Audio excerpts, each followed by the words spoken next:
It's me. Okay, we're live, Neven. Yeah. You're up. Okay, thank you. Okay, well, welcome to everyone to the first lecture in our Unlocking the Digital Humanities series after our spring break here at Tufts. Today we have the opportunity to talk particularly about Latin, about which we're very excited. And the speaker is going to be our colleagues and friends Neven Jovanovic and Perseus of the University of Zagreb. Neven is the head of the Department of Classics or Philology, if I'm getting that right, at the University of Zagreb. And Petra is a postdoctoral researcher. And I first met Neven almost 10 years ago when it became clear that there was somebody out there in Croatia building this collection of early modern Latin literature.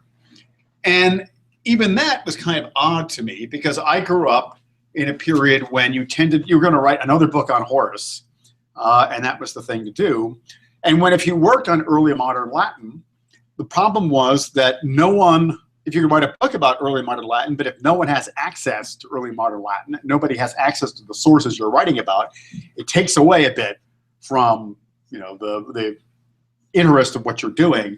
But already, Neven had seen it was possible to make available to a global audience a whole new wealth of materials. Now, Neven, in speaking with Neven, I completely changed one of the narratives with which I grew up about the sort of history of civilization, and reconfigured my thinking about language. Because I had grown up with the idea that we were oppressed by using Latin in the Middle Ages, and the rise of the vernaculars and the rise of being able to speak the language everyone around you speaks as literary language was a huge liberating event that got us away from all the bad people who make you learn Latin or some other language. In talking to Neven, I realized that in the early modern period, when everybody published in Latin, it did not make any difference what your first language was. You had an equal opportunity to participate in a larger transnational European culture. And that the rise of vernaculars replacing Latin as a language of international expression was really associated with the rise of nationalism and with an attempt to assert cultural hegemony. And it was all very well and good if you spoke German or French or Italian or English, because there were a lot of you, but if you spoke Croatian and there was not a huge community, you were then forced to choose between the ability to express yourself in your mother language, in the language of your birth, in which case you would have a small local audience, or to choose another language and to accept a certain kind of cultural hegemony by that. And this was, in fact, really problematic. You could tie it to the 30 Years' War, you could tie it to the World Wars, you could tie it to a lot of bad things that happened. And so the bottom line is having Latin was actually a really good thing. The good news is when the UK finishes its Grexit or Brexit, then English will not be a European language at all, and everybody on the continent can use it as a neutral language. As an island. So anyway, Neven here is going to talk about this vast amount of Latin, an undergraduate reading list of Greek and Latin. The last one that exists in the US, the Yale undergraduate reading list, has about 150,000 words on it, and you would have to master about half of that to get a degree at Yale. A PhD reading list has about 1 million words of Greek and Latin. The canon of Greek and Latin that's most heavily studied, probably 5 million, 10 million words. 100 million words of Greek and Latin survived through 600. But we already have 1 billion words of postclassical Latin that we've identified online. And the amount of postclassical Latin available is so vast and so inaccessible intellectually to people and utterly crucial to understanding the history of Europe. And so what Neven will be talking about is really the greatest and tangibly important areas of research that the next generation of students will confront. And Neven has done the pioneering work to make this accessible, to which I leave it to Neven and Petra. Thank you. Thank you. Thank you all for coming here, and thanks to Tufts and to Perseus project for making this happen and inviting us here. As we have had such a nice introduction, Greg has done about a half of my work already, but we will have this presentation as a kind of a sandwich or a burger. I will give an introduction, then Petra will speak about her part of what can be done with Latin, with Neo-Latin today, and then we will try to wrap it up into some kind of a conclusion. But first, if I may pose a question which is not a test question or something like this. Can you name a Neo-Latin writer? Jacobaldi. Thank you. At the other end of the scale, Petrarch at the beginning. Yeah. Okay. You're obviously a specialist. Can anybody who is not a specialist name a Neo-Latin writer? Huh? You are a specialist from another field. Well, this is actually a gimmick which I lifted from a colleague of mine. She is teaching Neo-Latin literature, I think, at the University of Freiburg, and she asks regularly her students this question at the beginning of the semester, and they regularly can only name the name of the person that the course is about. I was thinking, okay, I was saying to her, okay, but what about Erasmus? No, they don't think about Erasmus. The interesting thing is that we can think about Neo-Latin as a sort of a forgotten city or a forgotten country. In a way, this city contributed to where we are today, but just like all those millions of people who lived before us, their contribution has been forgotten. It has been so thoroughly assimilated over the generations that we don't see how they contributed anymore. And our travel to the Neo-Latin world is very similar to an archaeologist when you dig up, for example, the Pompeii or the Machu Picchu or something like this, and then you see there's a whole city. People have lived here. We don't know anything about them. Perhaps sometimes we even cannot learn their names, but they had their lives, they had their interests, they had their destinies, their worries and happinesses and whatever. What to do with all this? First, I think that the Neo-Latin is a city because nobody can actually say how big the city is. Greg has told us about the billions of words, but we have started by trying to see how many Neo-Latin writers there has been in Croatia. Croatia is quite a small country. There is about 4.5 million people today, and it has always been a small country, even smaller country before.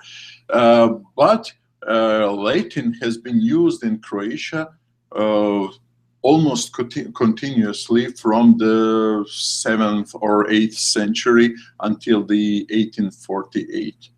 For the first part, it has been used as a language of culture, as a language of intellectuals. And in the second part, when Croatia was part of the Habsburg Empire, it has been used as the official language of the Hungarian kingdom. Basically, people were reluctant to speak Hungarian, and as you know, the Hungarian kingdom was a multinational state, so everybody preferred Latin, as Greg has said, as nobody's first language to any other language. to German as well. But it turns out that with all things considered, there are about 2,000 names of people that we know that have written something in Latin in Croatia only. So consider that Croatia has a population of, or numbering in millions, just for about 100 years. So practically every educated person in Croatia was able to write or to read in Latin. This has been a part of their education until the 19th century. And these 2,000 people have left about, let's say, 5,000 texts that we can say that we know the title of, that we can look for, and so on.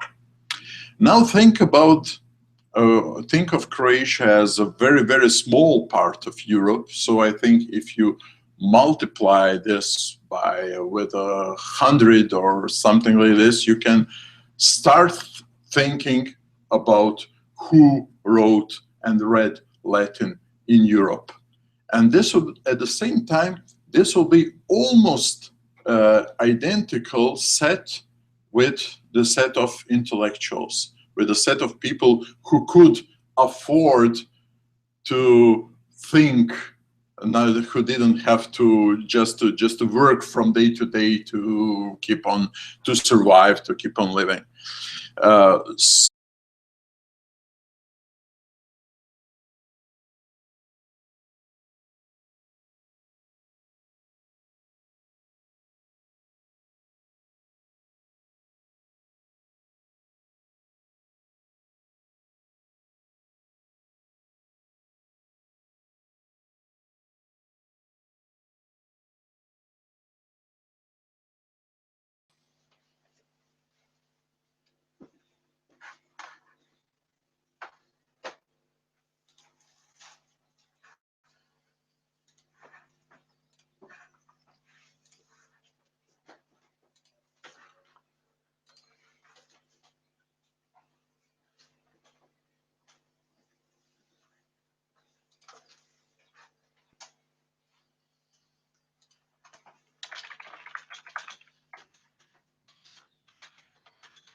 And I think I lost, okay, I lost the connection for a moment, but perhaps it's... You're back on? Yeah, I've got you back now. I was just sending an email saying you were what gone. did you say?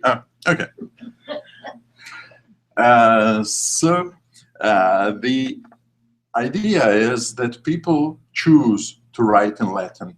They were able to write in Croatian. They could have written in Italian or German as well, because the educated people in Croatia had all these languages, and most of their reading in vernacular was done either in Italian or in German. But they choose to write in Latin because they wanted to address the public, which was wider than people having Italian or people having German. And now, today, when we think about Croatian Neo-Latin literature, we are drawing boundaries which are too narrow for us to really understand the phenomenon. What is Funny, on the other hand, when we see the history of Neo-Latin literature, as I tried to push you at the beginning of this talk, when we try to see just the peaks, just the most important Neo-Latin writers, then we also don't see the general picture. Because yes, we can say here is Petrarca, here is Erasmus, they are all important and we know them as the classics of the European literature. But what about all the others? So what about all the other people who used Latin language and who are part of this forgotten city that I'm speaking about? Now we can try to be archaeologists, and people usually try to do it like when you dig up an ancient house, and then you very meticulously with a brush come to a segment of it and try to clean this up, noting what you see, what you find, and so on. But then what we are missing is this big picture. And after some time, after some period of this very meticulous work, which is how I have been trained to work, you start to think, how does it fit into the big picture, and what is the big picture that this fits in? So you want to be able, in a way, to move from the microscopic to the macroscopic and back again. And this is how I would like to work, and this is where I see the possibility of digital tools and of the digital support. And this is, by the way, what I will show you soon, how we did work. The idea, the general idea, is like this. So perhaps this is a vision, but I think that that we will find ourselves quite close to this vision coming true. If we had a collection, or if we had a set of collections of national Neo-Latin literatures, if all these collections were open data or open source, so that we can take whatever we need, change it to the way we need to, and do with it whatever we want, from the scholarly point of view, then it would enable us to move, to zoom in or to zoom out again as necessary. I have been trying to do this, so this is what I will be presenting in the next few minutes, if I remember how to share screen. Just a moment. Thomas, do I take this one? Okay, great. Okay. So, besides the Croatia Auctores Latini, the collection of which I am the editor, is not the only digital collection of Neo-Latin out there. There is also a very important collection called Poeti d'Italia in Lingua Latina, edited by its senior editor is Professor Paola Mastandrea from the Università Ca' Foscari in Venice. And this collection also exists as part of the Perseus library. It is called, I think, the Latin Poets of the Italian Renaissance.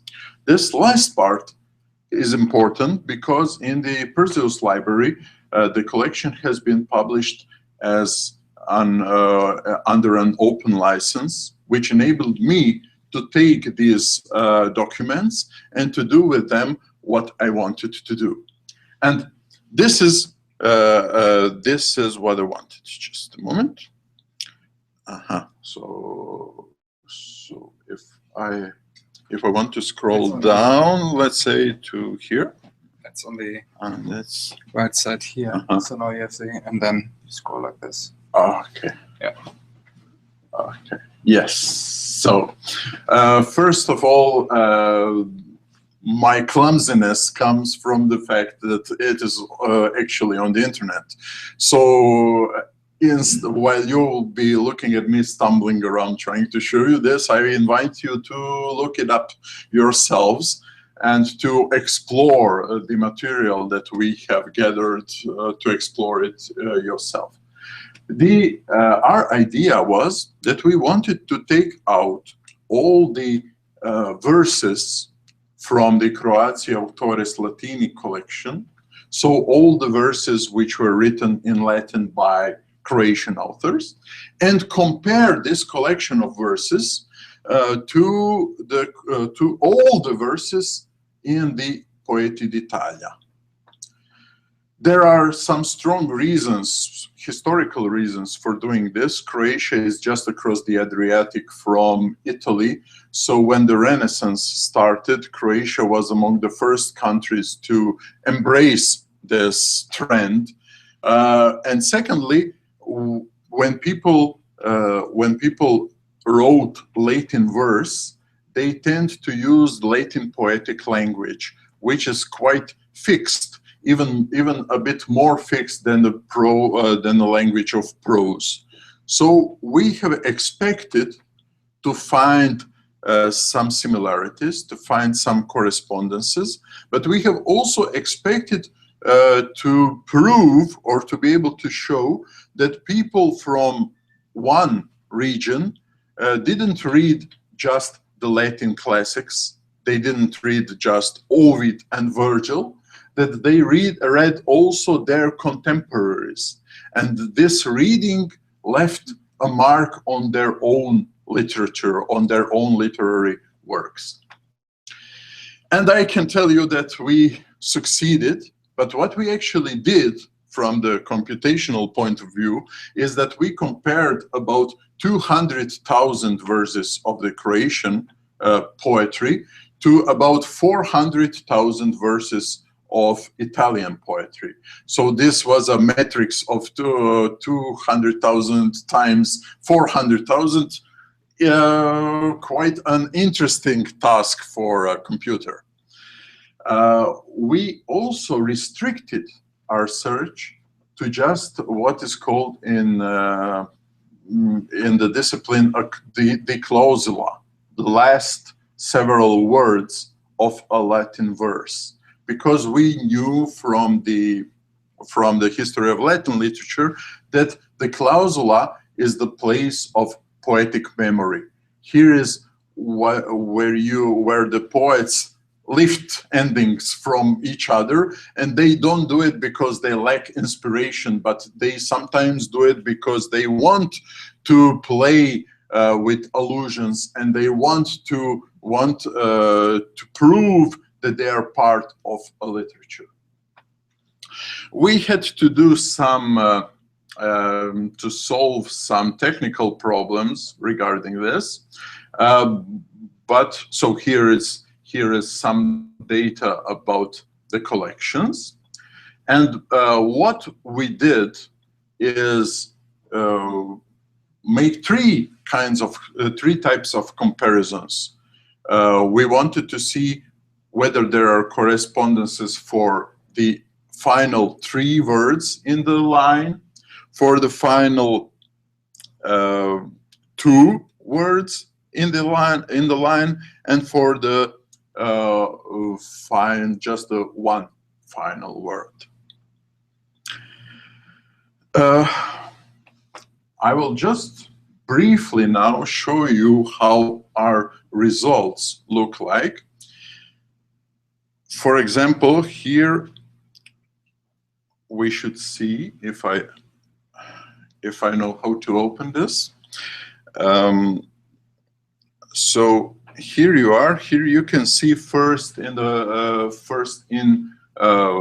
Poeti d'Italia, then in the next line, in the first column, there are the endings. Okay. There are the endings from the Poeti d'Italia. In the middle column, there are the endings from just the Renaissance part of Croala texts. And in the last column, there are the endings from all Croala. What is used most often in our collection? Now, what is important for me is not just that these things get used. What's important is that these are actually invitations for us to go back to the individual verses and to see how is this used. Just let me show you, just a moment. I go back by pressing the arrow, yeah? Yeah. Yeah. Okay. Wow. Hopefully. Yeah.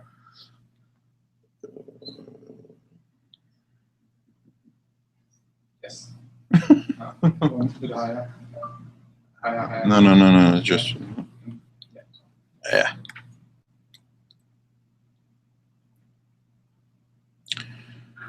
Okay, so let's say, we can look at any of these reports, but if we look at this one, for example, do you see any clausula which interests you, perhaps here? Give me, suggest something that catches your eye. Yeah, of course, if you can see this. Huh? Ab ore sitim. Okay. So this here we can see that this has been used twice in the Italian corpus, I think, and it has also been used twice in the Croatian corpus. But where?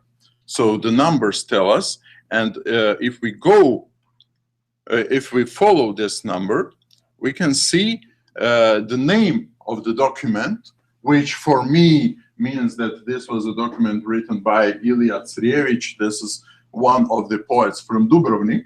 But for you, the question or the interesting thing is that the whole verse is Tantaleo quavidam pele tabore sitim. So here we see just a small context.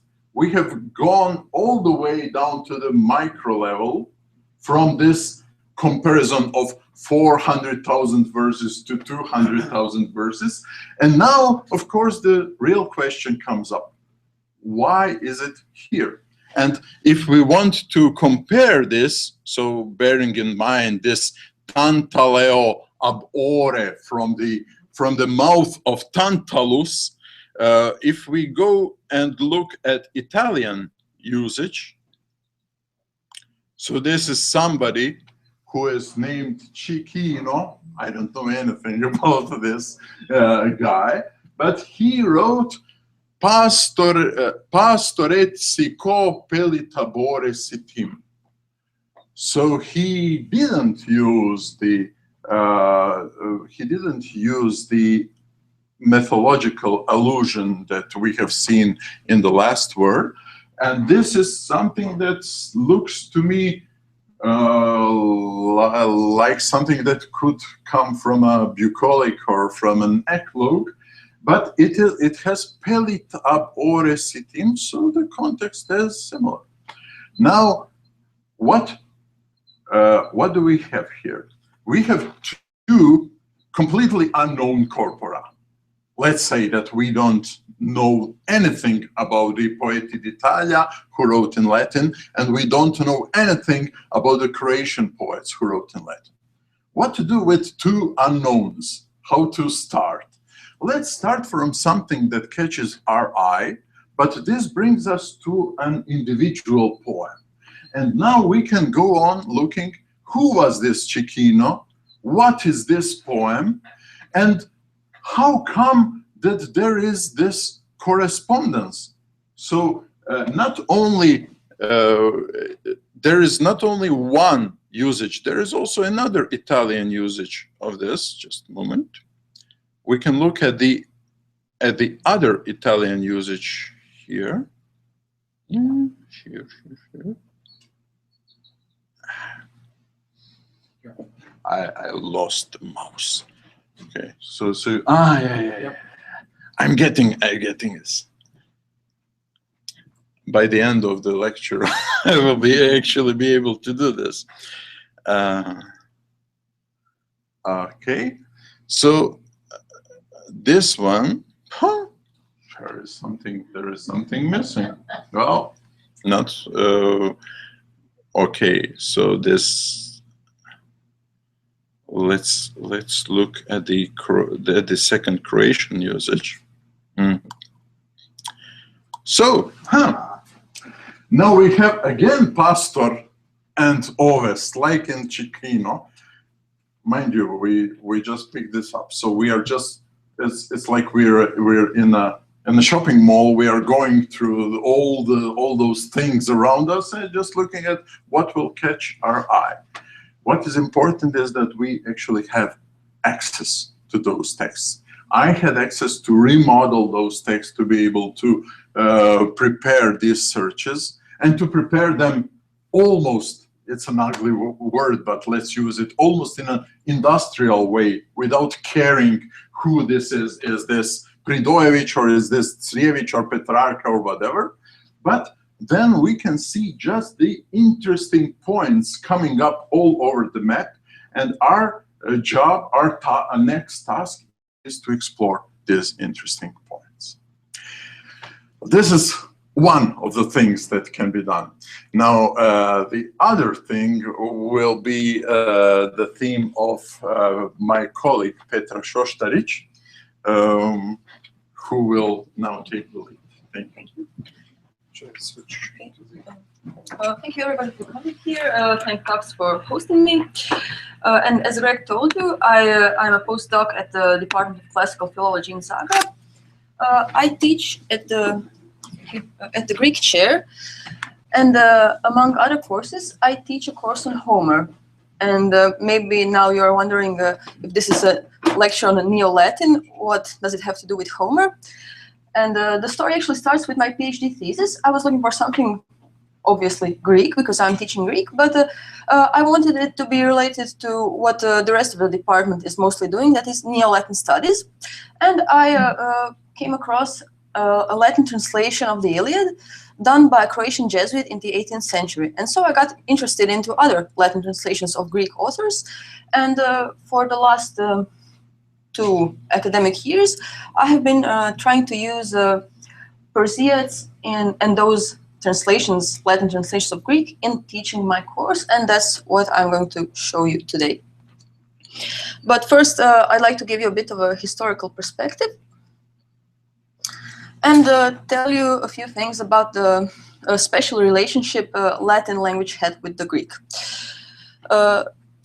As all the Latinists here can see from this quote from Horace, Greece was conquered by Rome by force, but then Greece conquered Rome by means of culture, and the Romans were really enraptured by all things Greek, Greek medicine, Greek poetry. They even abandoned their authentic Latin meters in favor of the Greek hexameter.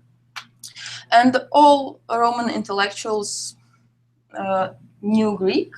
Some resisted in the beginning, but after some time, Greek in the Roman world became what English is in Europe today.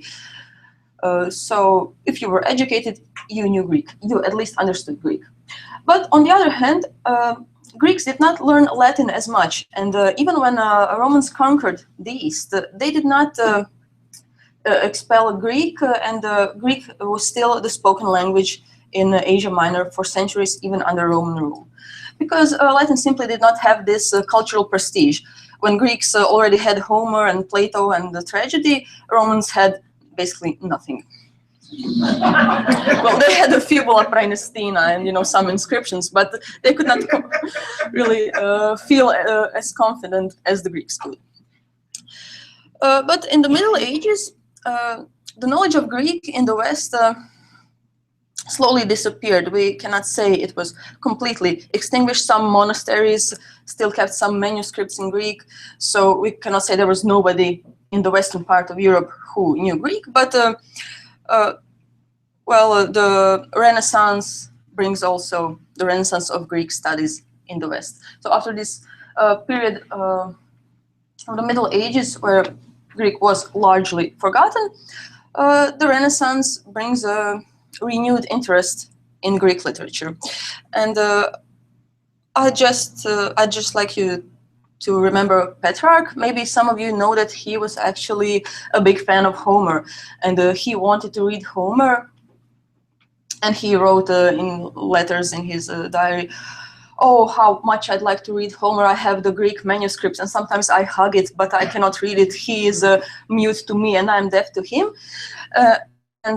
Well, Petrarch was a role model to other humanists, and they all wanted to know more about Greek, Homer and other writers, because they read the Romans, and they knew Romans praised Greek authors. So they wanted to know, what is this all about?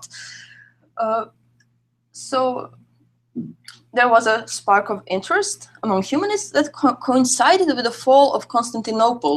And many Greek scholars were coming to Italy, but they came at first as ambassadors on political missions. They were trying to get some help for the Greeks against the Turks, but they had more success, I think, as cultural emissaries, and they brought many manuscripts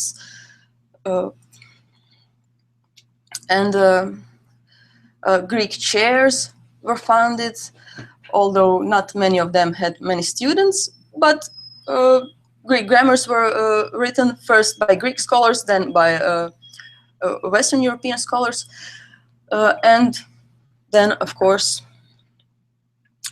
Latin translations of Greek texts were produced. But before I get to the humanist Latin translations from Greek, I'd just like to remind you of what we know about Greek to Latin translations in ancient Rome. Greeks had no interest in translating from other languages. Other peoples were barbarian, and no need to get to know their culture because it's inferior.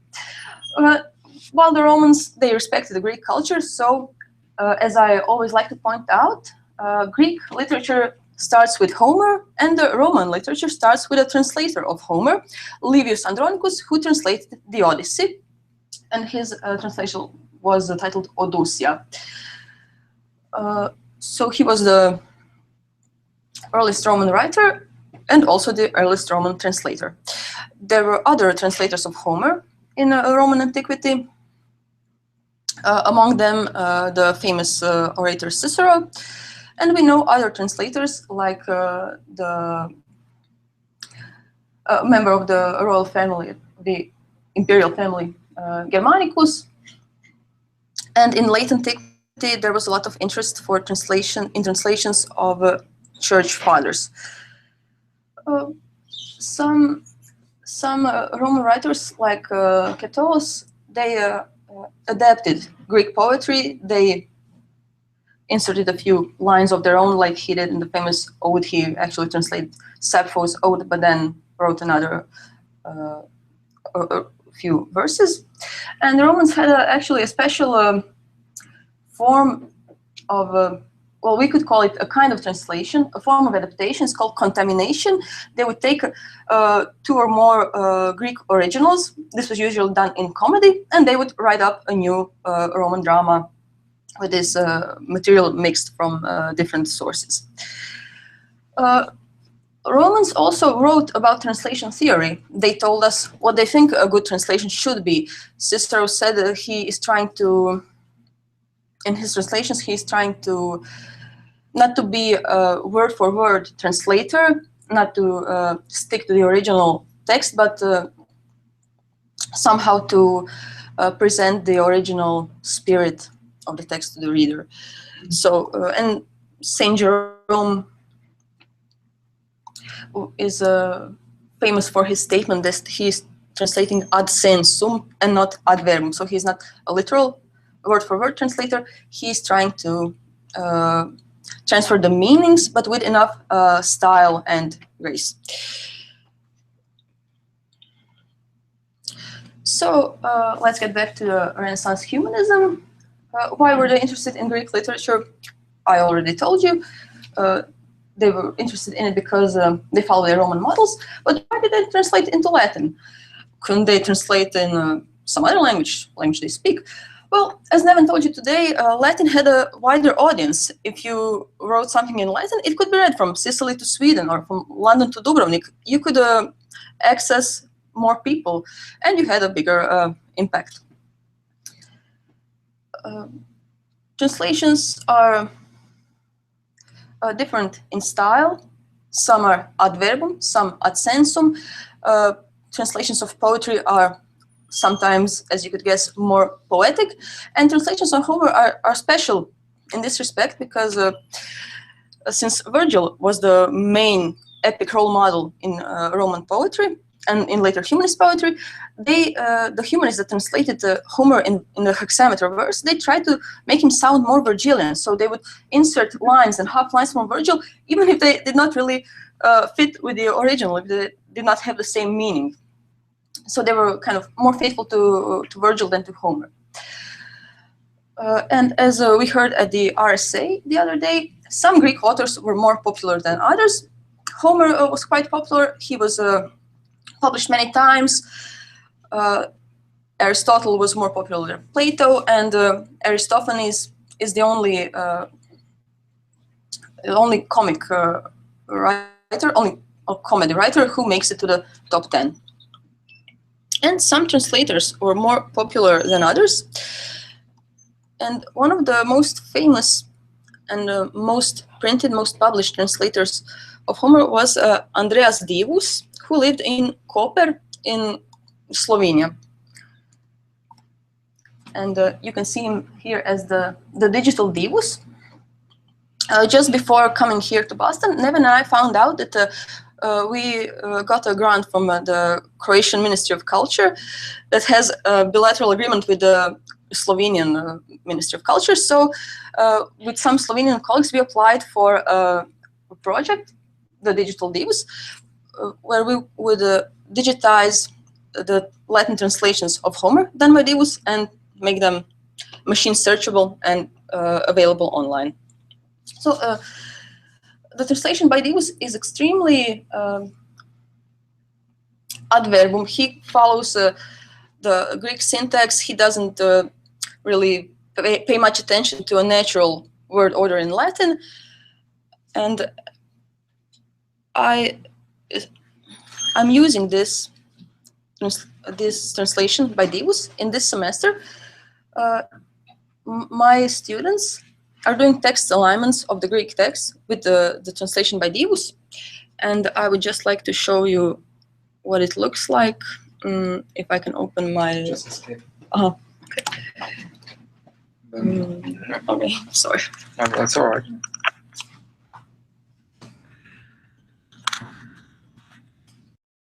You go. Thank you.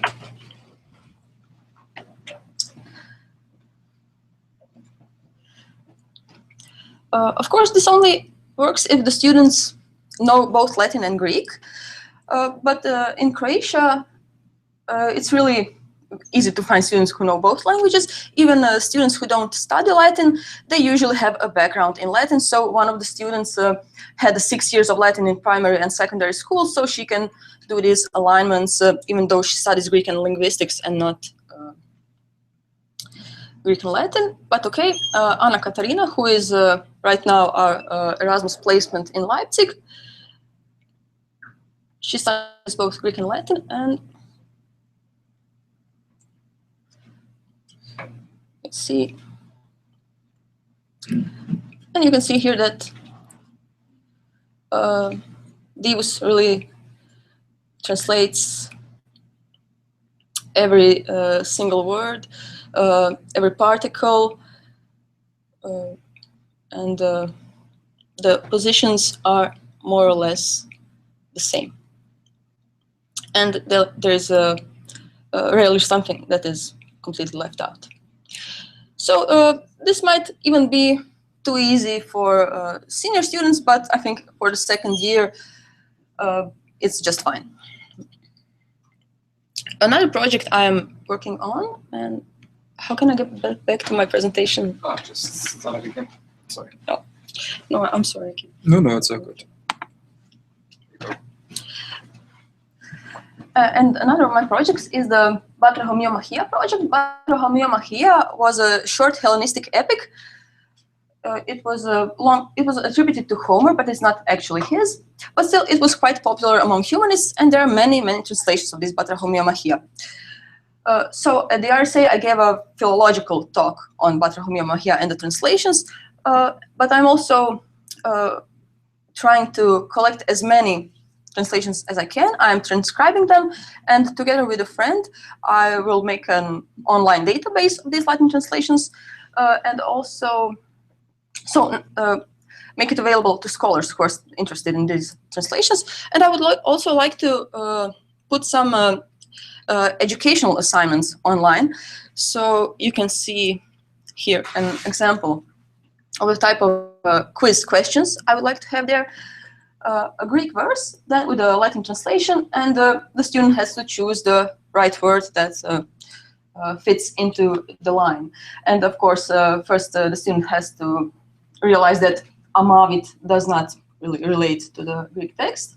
And then the student has to think of the structure of the hexameter and realize that only fatur fits in.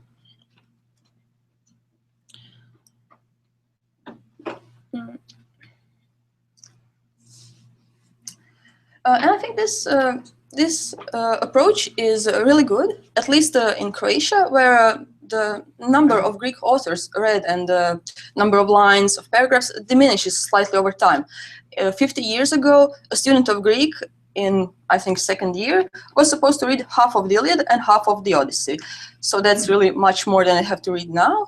And sometimes it happens that students, maybe not even intentionally, but they read the Croatian translation, which is also, as Neven told you, more than 100 years old. It's completely archaic. It was archaic even in that period when it appeared. So students read this translation, they think it will help them, but then they find many words they don't actually understand, but they remember them. Sometimes they learn translations by heart, so really it doesn't make any sense to keep the translations away from them. So I decided to turn the tables on them and give them the translation, so you can use the translation, just make the alignment. And I saw that the Greek to Croatian alignment is, well, quite easy, so I decided to take a step further and give them Greek to Latin alignments. So it's working fine, I think, with my students, but it doesn't have to necessarily be limited to Greek to Latin, because even works in the vernaculars were translated into Latin.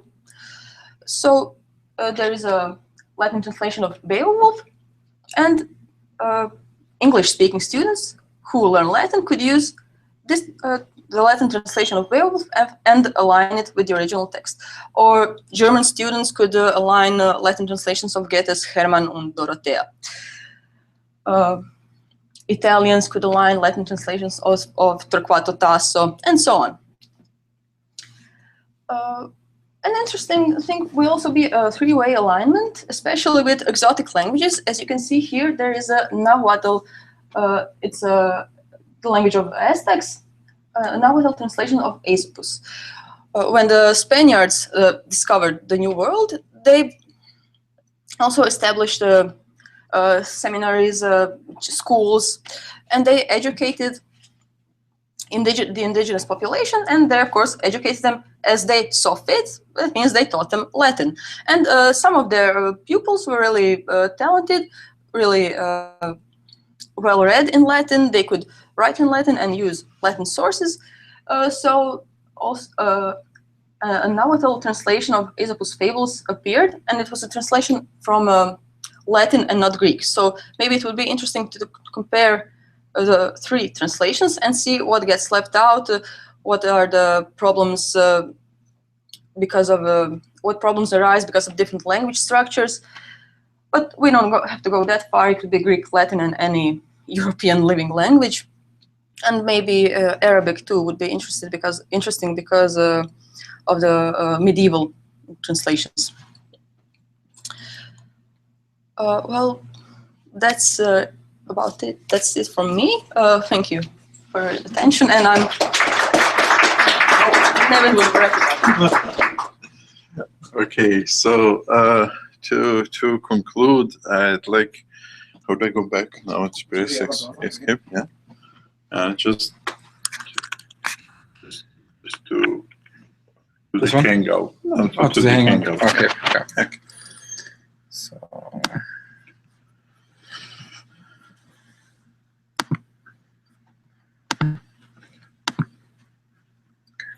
Thanks. So we haven't been able to show you everything that is out there regarding the usage of Latin, but we have tried to show you the breadth of this. And we also believe that we are approaching the point where we will have at our hands more Latin than every one of us can ever hope to read, but it will be accessible to us. So imagine if you are in a library and you can turn to you can ask each book, are you interesting for me? And then you begin to get answers from the book. Yes, yes, I am. And then you can just pick these answers. I feel that we are at the point where we can do this for Latin, and Petra has shown you that we will be able to use Latin as a bridge to other historical languages as well, because of the very same history of Latin. What I think we need for this are two things. First is that we want all these Latin words to be openly available to us, so everybody who produces their own text, if they are ready to share, we can make much more when we start sharing each other's texts and editions than when we remain isolated. And the other thing is, we were attracted to this field because Neo-Latin is one of these fields where you can very easily make a discovery. I myself can go and find a text that has not been read for 500 years and perhaps nobody knows about it. I think I myself have discovered about 2 unknown authors, so nobody ever heard of them. And this is nice. It feels good to be able to do this. Now, the small problem is that you have to explain a lot before everybody else can appreciate what you have discovered. But I think that there is room. We are at a point where there is room enough and space enough, both for those who want to contribute to the deep knowledge of the things that we already have, and to bring some new knowledge around here. This can have to do with Latin. It can do something with the classics or not. There is, I think there are tasks enough for people who love literature and who want to understand literature in the general sense better. So thank you very much.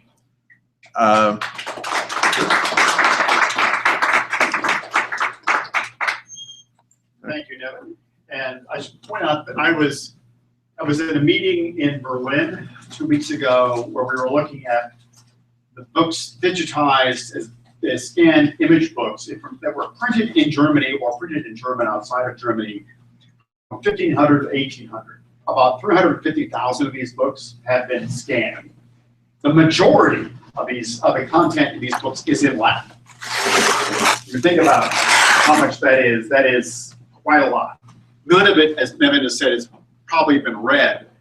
And so what we've seen from Neven and Petra are methods opening up an entire continent of learning, really exemplary work in how you deal with large bodies of data that go down to the finer detail, working across languages, and really opening up whole new opportunities to apply philological method, and to really bring to life the history of Europe in a way that has never been done before, in a time when Europe is one of the most interesting places in the world, and this European culture provides one of the best models for all of its challenges, for how to transcend the challenges of nationalism and of narrow self-interest with which we struggled forever.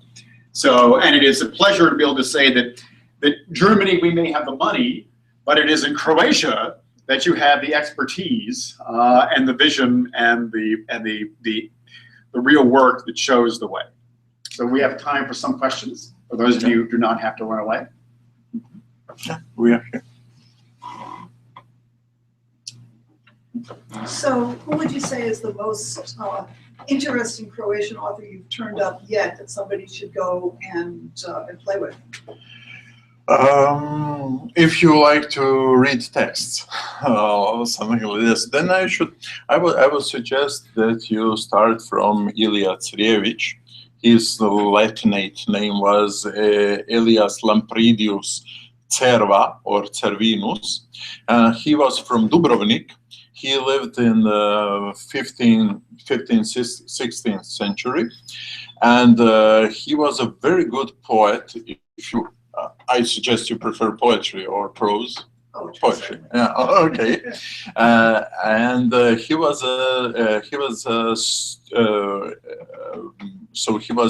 schooled in Rome, but then he returned to Dubrovnik and he kept his contacts, his Italian contacts, very much alive.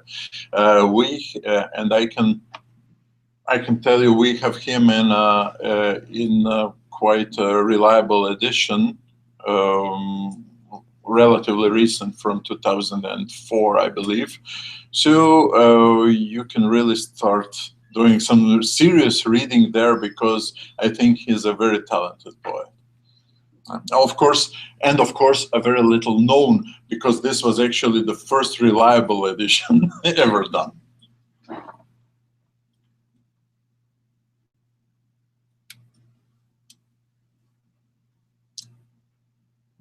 Questions? So who else, we have the Poetae d'Italia, we have Croala. What else is going on in Europe? Are there any other comparable collections that you know? Well, there is a collection which is in an urgent need of help. This was an initiative done by the Neo-Latin people at Mannheim, started as Camena, and then they made it much larger. At the moment, this collection, as I understand, has no editor, but the German colleagues tell me that this could be used, that there is nobody to stop us from rescuing this collection. This is a very large collection. There are some interesting things being done with Dutch Neo-Latin poetry, I believe, even though they started doing something and they didn't go on much. Some Polish people are doing much work on Janus Dantiscus, so on one person who was also a poet and a diplomat. So they are trying to show the breadth of his opus.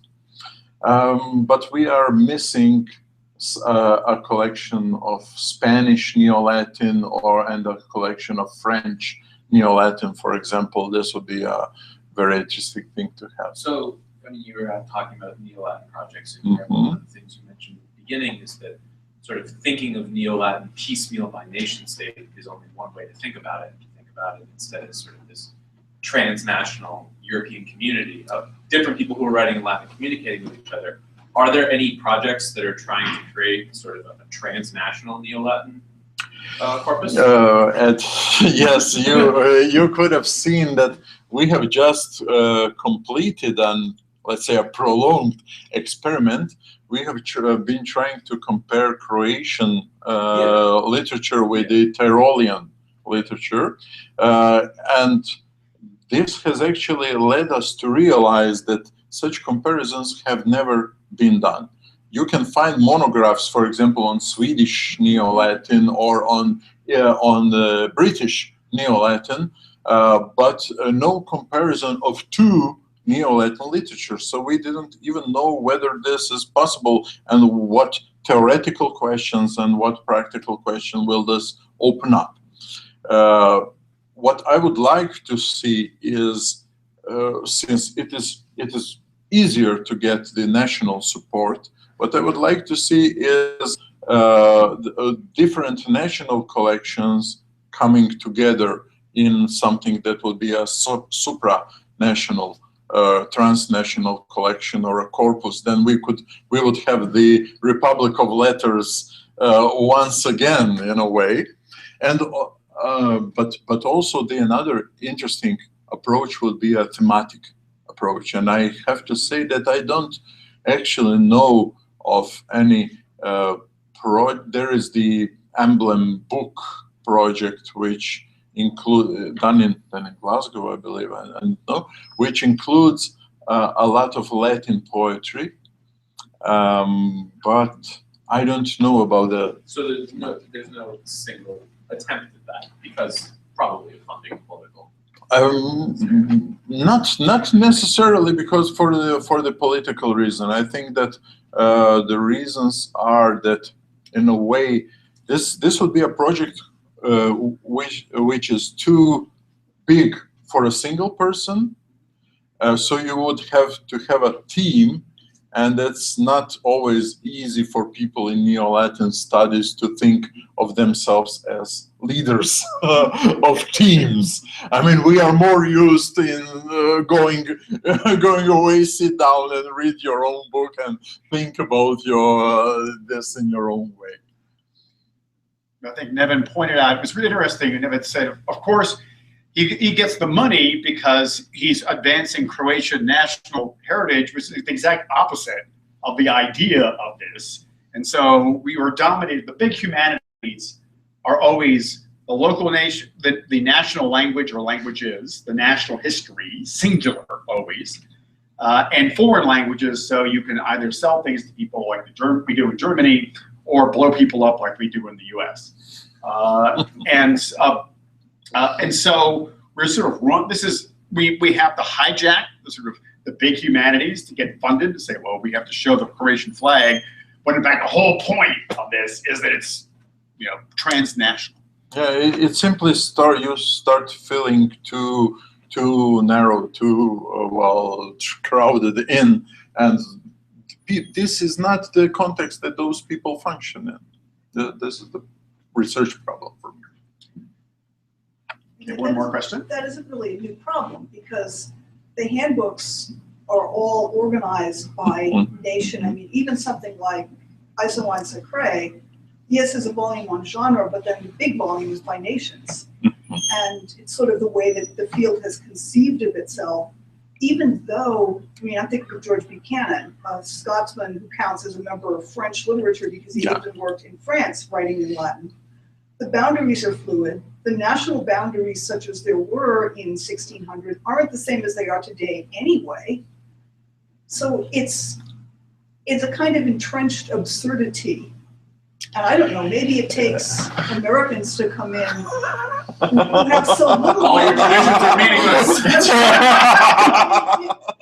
We've got some Neo-Latin, but we don't have huge piles of it going back to 1500 for obvious reasons. So maybe we don't have a dog in this race, and maybe we can help out. I think perhaps this is not even, you're certainly right that we have been conditioned to look at things this way. But then we come, for example, in Croatia, we come to two brothers. They were both nobles, and they were very rich nobles. So one of them, the only thing that he wrote was in Croatian, it was in Hungarian, and the other translated his brother's work into Croatian. And one of them belongs to Croatian literature, the other is not even mentioned in our dictionary of national biography, and the other, the brother who wrote in Hungarian belongs to the Hungarian literature. And this is the point where you really think, as you know, perhaps you will know that the history of Italy and Croatia was not always the most peaceful one. So we have been conditioned not to think about those Croatian authors who wrote in Italian because they were not like patriotic enough, so they can be used to prove that Dalmatia was always Italian, and in that way we miss some very interesting persons, some very interesting authors. So I think that our national pasts are stopping us from doing some interesting things. One more question that we have to stop. You mentioned that there was no attempt, but you also mentioned Camina. And Camina was originally thought to be the collection of texts of early modern Europe. Yes, and they have Italian texts in the collection. And of course, I have to correct myself. One of the most important things in Neo-Latin is the analytical bibliography of Neo-Latin texts done by Professor Dana Sutton, an American, not by chance, I think, and it comprises as it is. I mean, it has its own very many positive sides. It has some negative sides, but it comprises everything that has been written in Latin. And if we wanted to think about a Neo-Latin corpus, there is also one point that we could use to start from. But as you said, now I begin to realize that it is not by chance that it's been done by an American. Okay, well, thank you very much. And Neven and Petra will be around tomorrow morning. I think if anyone wants to chat with them further. And so thank you. And off we go. Thank you very much.